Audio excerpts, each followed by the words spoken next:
ஒரு இளைஞன் என்ன பண்ணால் ஃபுட் டெலிவரிக்காக ஒரு அரண்மனைக்கு வந்தான். அரண்மனையில் வரும்போது ஃபுட் டெலிவரி ராஜா பேரில் போட்டிருக்காங்க. காவலாளிகள் அங்கே இருக்கக்கூடிய உதவியாளர்கள்லாம் கேட்டாங்க, கொடுங்க நான் ராஜா கிட்ட கொடுத்துறேன்னு. இல்லைங்க, யார் ஆர்டர் போட்டாங்களோ அந்த கஸ்டமர்கிட்ட தான் டைரெக்டாக கொடுக்கணுன்னா. இப்படி வாக்குவாதம் நடந்துக்குது. இந்த தகவல் ராஜாவுக்கு போகுது. ராஜாவை பார்த்தா அவனுங்கண்ணா, இல்லைங்க அவர் மீட்டிங்கில் இருக்கிறாருனாங்க.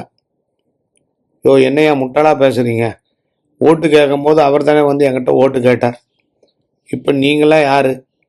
நீங்களாம் ஏன் நடுவில் தலையிடுறீங்க அப்படின்னு சொல்லி சத்தம் போட்டான். ராஜா அவனை விடுனார். அவனை கேட்டார், என்ன பிரச்சனைப்பா?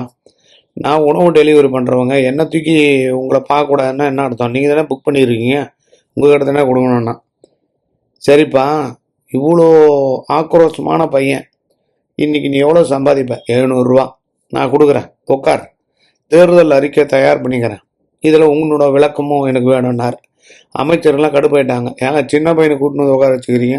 இவனுக்கு தான் விஷயம் தெரியும், டெய்லியும் சுற்றுறான், டெய்லியும் இளையிறான், இவனை வந்து ஆலோசனைக்கு வச்சுக்கலான்னார். அந்த பையன் சொன்னான், நான் சொல்லுவேன் ராஜா, நீ செய்யணும், செய்கிற மாதிரி இருந்தால் அறிக்கை உண்டான விஷயங்கள் சொல்கிறேன்னா.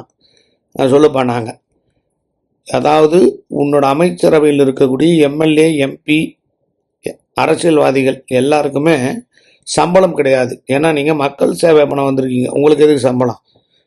அது ஒரு திட்டம், நேராக ஒரு திட்டம் கொண்டு வாங்க. நிறைய வந்து கற்பழிப்பு அது நடக்குது. மதுவை எப்படி ஒரு அரசாங்கம் நடத்துதோ மாதுவையும் கேளிக்கை விடுதுன்னு வச்சு நடத்துங்க. அதுக்கும் பர்மிஷன் கொடுங்க, குற்றங்கள் குறையன்னா. ஏன்னா அறிக்கை எடுக்கிறது தானே ஒருத்தன் வந்து தப்பு பண்ணுறான். இதை அரசாங்கமே கொடுத்தா இன்னும் சிறப்பு இல்லை அப்படின்னா. அதே போல் வந்து இங்கே இருக்கக்கூடிய அமைச்சர்கள், எம்எல்ஏ, எம்பிலாம் அரசாங்க பேருந்தில் தான் வரணும். உடம்பு சரியில்லைன்னா அரசாங்க ஹாஸ்பிட்டலில் தான் படுக்கணும். அரசாங்க பள்ளிக்கூடத்தில் தான் அவங்க குடும்பத்தில் இருக்கக்கூடிய உறுப்பினர்கள் படிக்கணும். இந்த மாதிரி சில ரூல்ஸ் கொடுங்க. யார் லஞ்சம் வாங்குறாங்களோ, யார் கமிஷன் வாங்குறாங்களோ அவங்கள பதவி காலத்துலேருந்து அப்படியே தூக்குங்க.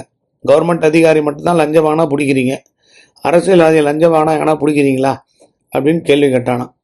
அதே போல் வந்து இந்த மக்களுக்கு வரி இல்லாத நாடாக உருவாக்குங்க.